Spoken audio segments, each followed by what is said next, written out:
maxamuud Wardheere oo ah nin aan magaciisu ku cusbayn Soomaalida ku dhaqan gobolka Minnesota ayaa shaaca ka qaaday wiigii hore inuu u tartamayo congressman ama xubin ka tirsan baarlamaanka Mareykanka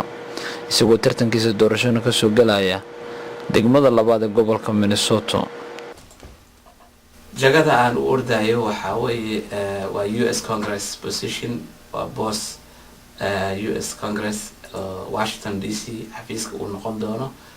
laakiin laga soo dooran doono Minnesota degmadeeda labaad waxaan matali doonaa degmada kamid ah degmooyinka 8 ah ee Minnesota laakiin markii aad hadda US Congress tahay waxaad maartaa مسؤولية بأدوك أنك عسارا. محمود وردير ولو يقاني dhiirigelinta dhalinyarada iyo kobcinta waxbarashada isagoo in doorana ahaa macallin iskuul. Waxaa intaa u sii dheer inuu siyaasadda Mareykanka ku sii xeel dheer yahay oo muddo ka badan 6 sanadood la soo shaqaynayay xildhibaankii hore ee Coleman.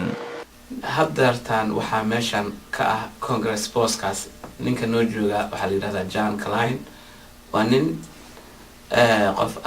nin ka soo tirsanaa ciidamada Mareykanka ee Mareykanka Soomaaliya tagay waa nin maaragta ahaan jiray waxa la yiraahdo football suitcase u qaadi jiray madaxweynayaasha Mareykanka Carter iyo Reagan ninka u hayay buu ahaa waa batoonada boorsada laga maamulo nuclear-ka hubka Mareykanka marka hadda Congress baan u noqday isku xisbi baan nahay labadeena waxaan nahay xisbiga Republicanka sababta aan marka igu kaliftay oo aan u ordayo waxa weeye ninkaas dabaqada sare ee dadka dhaqaalaha haysta kaliya buu xiriir la leeyahay degmadan aan deganahay degmada labaad ee Minnesota-na waxaa ka jira maarta shaqo la'aan badan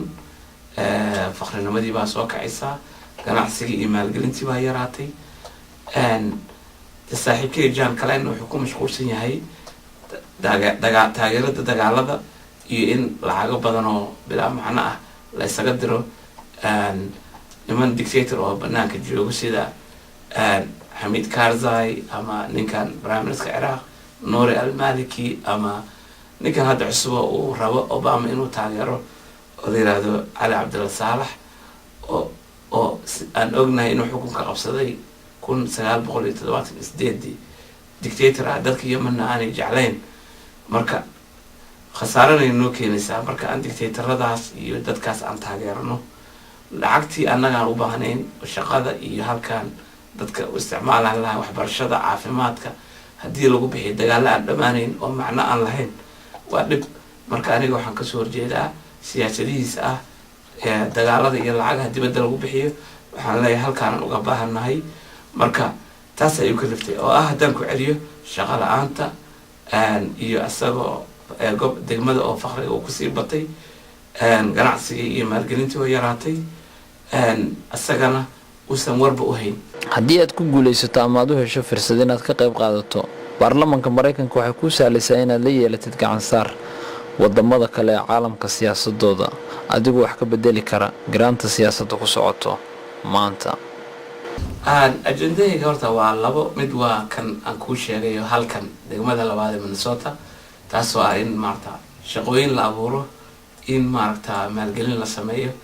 in halkan ma xooga la dhaqaalaha la siiyo halkan la geliyo taas waa mid